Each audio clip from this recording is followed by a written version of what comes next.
नमस्कार साथियों, स्वागत है आपका अपने YouTube channel the math music में। मैं आज आपको लेकर आया हूँ एक शिक्षण योजना टीचिंग प्लान, जिसका प्रकरण है जागो जीवन के प्रभात। कक्षा 7, विषय मंजरी, अवधि 40 मिनट। सबसे पहले एक टेबल बनाएंगे जिसमें दिनांक, कक्षा, विषय, अवधि, कालांश और विद्यालय का नाम रहेगा। सीखने के प्रतिफल। बच्चों को प्रातःकाल के सुंदर वातावरण का बोध है। उन्हें अज्ञान और अंधकार मिटाकर कार्य करने की प्रेरणा मिली है। सीखने सिखाने की सामग्री। प्रातःकाल का एक सुंदर दृश्य, श्यामपट्ट, चाक, डस्टर, पाठ्य पुस्तक आदि। सीखने सिखाने की प्रक्रिया और गतिविधियाँ, जिसमें चरण, अवधि और आकलन के तरीके हैं। फर्स्ट पार्ट है शिक्षण के आरंभ में।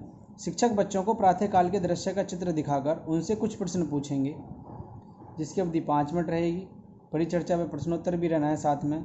बच्चों, सुबह के समय आपके सोकर उठने से पहले कौन कौन जाग जाता है? सुबह के समय वातावरण कैसा होता है? शिक्षक सभी बच्चों को अपने विचार रखने का पूरा अवसर देंगे। खैर, दूसरा पार्ट है इसका। शिक्षण के दौरान शिक्षक बच्चों को बताएंगे कि आज हम जागो जीवन के प्रभात कविता का सस्वर वाचन करेंगे, जिसकी अवधि 25 मिनट रहेगी। परिचर्चा व अवलोकन भी रहना है साथ में।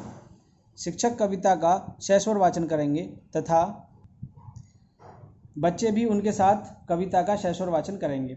आज की कविता है अब जागो से लेकर जीवन के प्रभात तक। शिक्षक बच्चों को कविता का अर्थ भी बताएंगे। कविता का अर्थ है, कवि नवजीवन के प्रातःकाल में जागने का आह्वान करता है।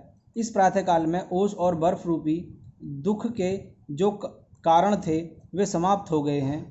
लालिमा युक्त शरीर वाली उषा प्रकट हो चुकी है। अतः प्रातःकाल जागकर इस नवजीवन में सक्रिय हो जाओ। रात्रि के तारे अंधकार की आंखों में विलुप्त होकर प्रकाश की किरणों के समूह में मूंद गए हैं और प्रातःकाल की शीतल, मंद और सुगंधित मलय समीर चल रही है। प्रभात की बेला में जागकर नवजीवन में सक्रिय हो जाओ।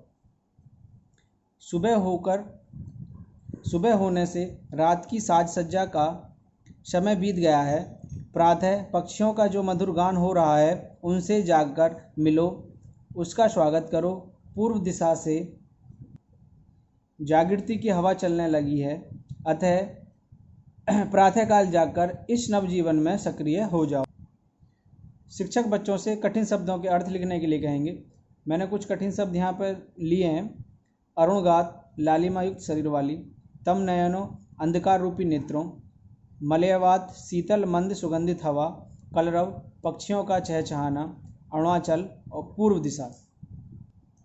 शिक्षण के बाद में शिक्षक बच्चों से एक एक करके कविता का सस्वर वाचन करने के लिए कहेंगे तथा उनका सहयोग करेंगे, जिसकी अवधि 5 मिनट रहेगी। अवलोकन भी रहेगा साथ में। अंत में बच्चों को गृह कार्य भी देना है। मैंने यहाँ पर कुछ रिक्त स्थान दिए हैं, आप अपने हिसाब से प्रश्न दे सकते हैं बच्चों को। Thank you for watching.